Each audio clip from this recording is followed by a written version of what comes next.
INB news కి స్వాగతం. పలమనేరు మండలం వడ్డూరు క్రాస్ వద్ద ఈ నెల 7న గంగవరంకు చెందిన వ్యాపారి రవి కిడ్నాప్ కలకలం రేపిన సంగతి తెలిసిందే. ఈ కేసులో నిందితులైన నకిలీ పోలీస్ ముఠా సభ్యులను కిడ్నాప్ కు సహకరించిన 11 మందిని అరెస్టు చేసినట్లు పలమనేరు డీఎస్పీ ప్రభాకర్ తెలిపారు. డీఎస్పీ కథనం మేరకు ఈ నెల 7న తన సొంత మామిడి తోపులో ఎంసీ రవి తన స్నేహితులతో కలిసి విందులో పాల్గొంటుండగా కొందరు కేరళ పోలీసులమని చెప్పి రవి చేతులకు బేడీలు వేసి కారులో తీసుకెళ్లి 4 రోజుల పాటు రాష్ట్రమంతా తిప్పుతూ అతని వద్ద ఉన్న 900 గ్రాములకు బంగారు ఆభరణాలు బలవంతంగా లాక్కొని ₹1 కోటి నగదు తీసుకుని చిక్బల్లాపూర్ హైవేపై వడిచి పరారయ్యారు. రవి అక్కడి నుంచి పలమనేరు చేరుకుని పోలీస్ స్టేషన్లో ఫిర్యాదు చేశారు. రవి ఫిర్యాదుతో 3 బృందాలుగా పోలీసులు నిందితుల కోసం వెతుకుతూ ఉండగా గంగవరం మండలం గండ్రాజుపల్లి చెక్పోస్ట్ వద్ద 3 కార్లలో వస్తున్న 7 మంది కేరళకు చెందిన వ్యక్తులను 4 ఆంధ్రాకు చెందిన వ్యక్తులను నిందితులుగా గుర్తించి అరెస్టు చేసినట్లు డీఎస్పీ ప్రభాకర్ తెలిపారు. ఈ కిడ్నాప్ కేసులో 25 మంది ముద్దాయిలుగా గుర్తించామని, పరారీలో ఉన్న 14 మందిని త్వరలోనే పట్టుకుంటామని డీఎస్పీ ప్రభాకర్ తెలిపారు. నిందితుల నుండి ₹22 లక్షల నగదు, 3 కార్లు, కిడ్నాప్ కు వాడిన సంఖ్యలు, 12 మొబైల్ ఫోన్లు, 4 నకిలీ పోలీస్ ఐడి కార్డులను స్వాధీనం చేసుకున్నట్లు డీఎస్పీ తెలిపారు. ముద్దాయిలను రిమాండ్ నిమిత్తం పలమనేరు కోర్టుకు తరలించారు. మనకున్న సమాచారం ప్రకారం అతను ట్రేడింగ్ చేసి వ్యాపారం చేస్తుంటాడు.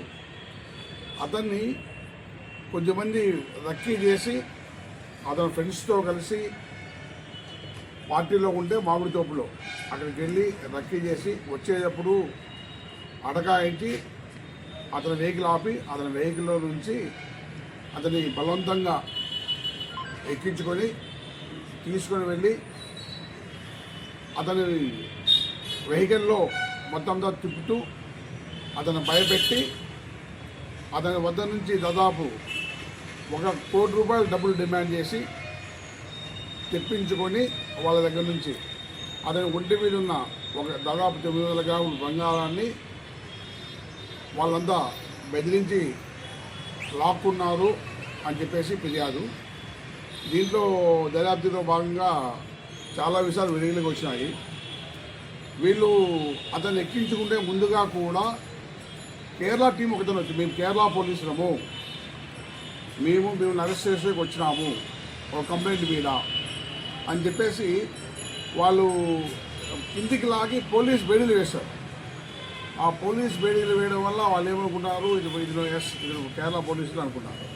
దీంట్లోకి పూర్తిగా దర్యాప్తు చేసిన ఫైండింగ్స్ ఏమంటే ఎంసీ రవి అనే వ్యక్తి కరోనా 2000లో ఫీడ్విన్ అనే ఒక ఆగ్రో ప్రైవేట్ లిమిటెడ్ కంపెనీ ఒకటి పెట్టారు. అందులో భాగంగా ఆర్గానిక్ ఫార్మింగ్ చేసే రైతుల దగ్గర నుంచి అన్ని ఏవైనా వస్తువులు రైస్ కావచ్చు, ధాన్యాలు కావచ్చు, కాయగూరలు కావచ్చు, ఫ్రూట్స్ కావచ్చు, ఎన్ని ఆర్గానిక్ ప్రొడక్ట్ కొని దాన్ని శుద్ధి చేసి అమ్మేవాడు. ₹1 కోటి వనపర్తిలో వేణుగోపాల్ అండ్ దెమ్మల నారాయణ వీళ్ళిద్దరితో కలిసి ₹1 కోటి బిజినెస్ స్టార్ట్ చేసినాడు. తక్కువ టైంలోనే బాగా ఎక్కువ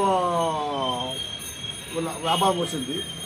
దాంతో అతను ఏం చేస్తాడంటే దీన్ని అన్లిమిటెడ్ కంపెనీగా పెట్టి ఎక్కువ డబ్బులు కలెక్ట్ చేసి ఎక్కువ స్టోర్ రూమ్స్ పెట్టాలనుకున్నాడు. వీళ్ళు ఇంకా అది పెట్టకముందే అనంతపూర్లో ఒకటి, వైజాగ్లో ఒకటి, వనపర్తిలో ఒకటి 3 స్టోర్స్ పెట్టినారు. దాదాపు 94 మెంబర్స్ దగ్గర నుంచి ₹14 కోట్ల వసూలు చేశారు. ₹14 కోట్ల వసూలు చేసి అందులో ఆ కంపెనీ పెట్టినారు. ఇందులో ఉన్న మహేష్ నాయుడు అనే వ్యక్తి వనపర్తి, అతను ఆ కంపెనీలో ₹60 లక్షలు ఇన్వెస్ట్ చేయడం జరిగింది. కొద్ది కాలం పాటు లాభాలు వచ్చినాయి, ఇదేనాయి. దాని తర్వాత కరోనా వచ్చింది. కరోనాలో బాగా లాస్ వచ్చింది. కంపెనీ అందుబాటులో లాభాలు రావట్లేదు, కొంచెం క్లోజ్ చేసుకుని చాలామంది వాళ్ళు డిమాండ్ చేశారు, మా డబ్బులు మాకు ఇవ్వండి అని. ఒక 30 మంది డబ్బులు ఇచ్చారు. డబ్బులు ఇచ్చిన తర్వాత మిగిలిన రిమైనింగ్ 34 మెంబర్స్ డబ్బులు 60 మంది మొత్తం ఒకసారి పోతే అతను చేతగా అని చెప్పి కోర్టుకు సరెండర్ చేసేసింది. నా ప్రాపర్టీ ఇది, నా అప్పులు ఇవి అని నేను చెప్పేసి కోర్టు అడిగితే కోర్టుకు చెప్పాడట, నాకు కొంచెం టైం ఇస్తే రీపే చేస్తాను. ఆ విధంగా మొత్తం ఇప్పుడు దాకా కూడా 11 మెంబర్స్ కాకుండా అందరికీ రీపే చేయడం జరిగింది. ఆ 11 మెంబర్స్లో తను ఒకడు మహేష్ నాయుడు అని. ఇతను 2024 డిసెంబర్లో ఇతని దగ్గరికి వెళ్ళి హైదరాబాద్లో మ్యారీగోల్డ్ అనే హోటల్లో ఉంటే ఆ హోటల్లోకి వెళ్ళి ఆ హోటల్ రూమ్లో అతను బెదిరించి దాదాపు ₹30 లక్షల డబ్బులు అతని దగ్గర నుంచి ఇచ్చే ఆన్లైన్ ట్రాన్స్ఫర్ చేయించుకున్నాడు అతనికి, అతనితో ఉండే ఉన్న వాళ్ళకు. అప్పుడు ఆ సమయంలో కంప్లైంట్ ఇవ్వలేదు. ఎందుకు కంప్లైంట్ ఇవ్వలేదంటే నైతికంగా 60 lakhs వాళ్ళ దగ్గర తీసుకున్నాము, ఇవాళ కోర్టులో అన్నీ ఉన్నాయి, ఇద్దాము, సరే ఒక పేమెంట్కి ఇవ్వకపోతే కంప్లైంట్ ఇవ్వలేదు. దాని తర్వాత కూడా ఇతను మనీ కోసం ట్రై చేస్తూ ఉంటే ఈ మహేష్ నాయుడు వాళ్ళ ఫ్రెండ్ భాను అని ద్వారకా తిరుమలలో ఉంటాడు. ఆ ద్వారకా తిరుమల అని చెప్పి నాకు ఇట్లా డబ్బులు రావాలి, ఇట్లా చేయాలి అంటే నేను నీకు డెఫినెట్గా ఇప్పిస్తాను, నాకు ఫ్రెండ్స్ ఉన్నారని చెప్పేసి అతను పులివెందుల సంబంధించిన నాగేశ్వరితో అప్రోచ్ అవుతాడు. నాగేశ్వరి ఇంతకుముందు ప్రైవేట్ డిటెక్టివ్ ఏజెంట్గా పనిచేసే టైంలో చాలా మందితో బాగా కమ్యూనికేషన్ ఉన్న వ్యక్తి. ఈ నాగేశ్వరి ఏం చేస్తాడంటే కేరళ గ్యాంగ్తో కాంటాక్ట్ అయ్యాడు.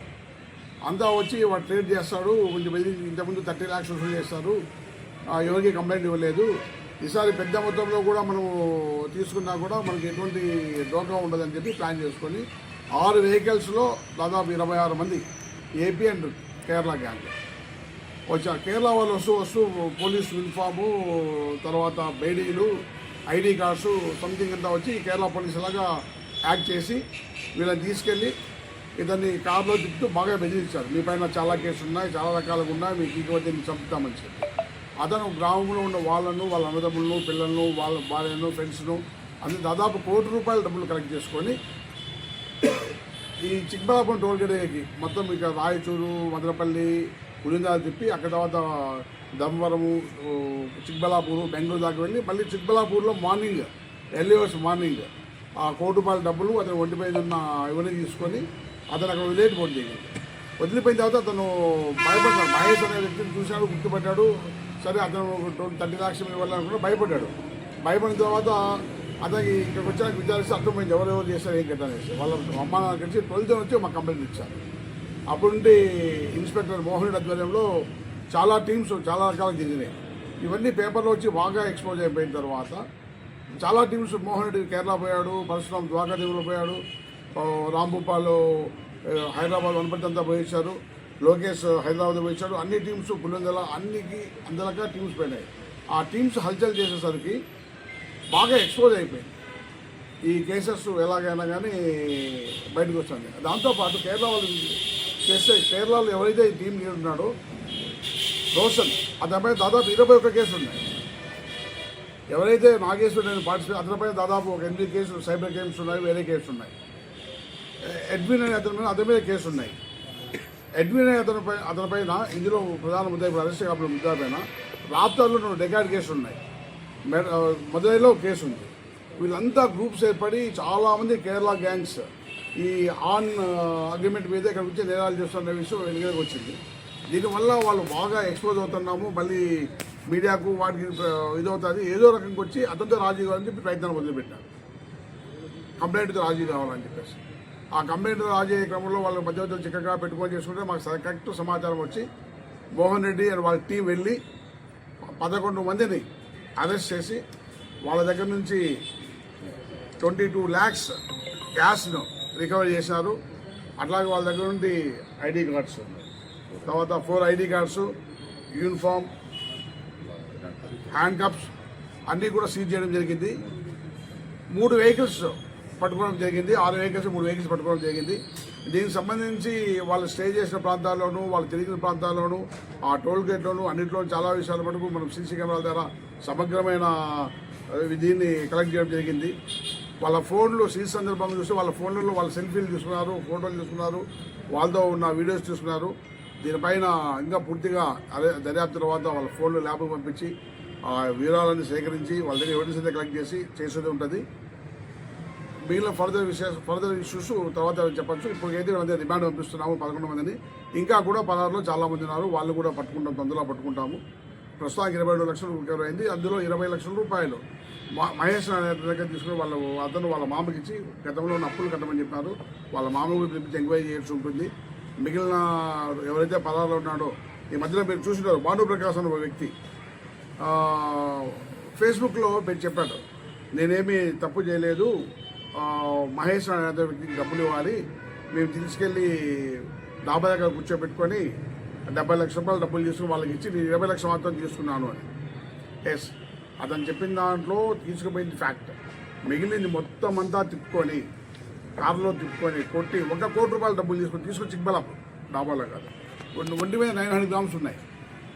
వీళ్ళకి చెప్పిన సమాచారం ప్రకారం చాలా మటుకు గోల్డ్ అన్నీ ఇప్పుడు 16 వ్యక్తుల దగ్గర ఉన్నాయని చెప్పారు. పూర్తిగా ఎంక్వైరీ చేపిస్తాము. ఈ కేసులో అన్నింటిపైన అందరి మీద సమగ్రమైన ఎవిడెన్స్ కలెక్ట్ చేయబడింది. సెల్ ఫోన్స్ మూమెంటు, వాళ్ళ audios, videos, tower locations, call locations అన్నీ కూడా చాలా మటుకు ఫుల్ఫిల్గా ఉన్నాయి. వీటిపైన మేము కఠినమైన యాక్షన్ తీసుకుంటాం. మిగిలిన తొందరలోనే అరెస్ట్ చేసి రిమాండ్ పంపిస్తాం. Thank you sir. పలమనేరులో ఎవరైనా ఉన్నారా సార్ ఈ కేసులో? ఎస్, పలమనేరులో అతని మూమెంట్ గురించి వీళ్ళకు బాడు ప్రకాశం అయితే సమాచారం ఇచ్చాయని చెప్పేసి ఒక ఇన్ఫర్మేషన్ ఉంది. దానిపైన కూడా సమగ్రంగా దర్యాప్తు జరుపుతున్నాము. వాళ్ళ మీద కూడా ఎవరైతే అతనికి సమాచారం ఇచ్చి చేశారో ఇప్పుడు దాకా వాళ్ళకి ఎకనామికల్ బెనిఫిట్స్ వచ్చేట్టు వాళ్ళకి సమాచారం లేదు, లేదా వాళ్ళకున్న గుడ్ రిలేషను లేదా ఏ రకమైన రిలేషన్ తెలియదు. కానీ సమాచారం అయితే లోకల్ నుంచి అతని మూమెంట్ గురించి పోయిన విషయం తెలుస్తుంది. దానిపైన మరింత లోతుగా దర్యాప్తు అవసరం ఉంటుంది. మరిన్ని ఆధారాలు తీసుకోవాల్సిన అవసరం. వాడు వాళ్ళ ఫాదరు చిన్న వ్యవసాయ చేసే వ్యక్తి. వాళ్ళ తమ్ముడు మననే మర్డర్ కేసులో ఇన్వాల్వ్మెంట్ అయి ఉన్నాడు.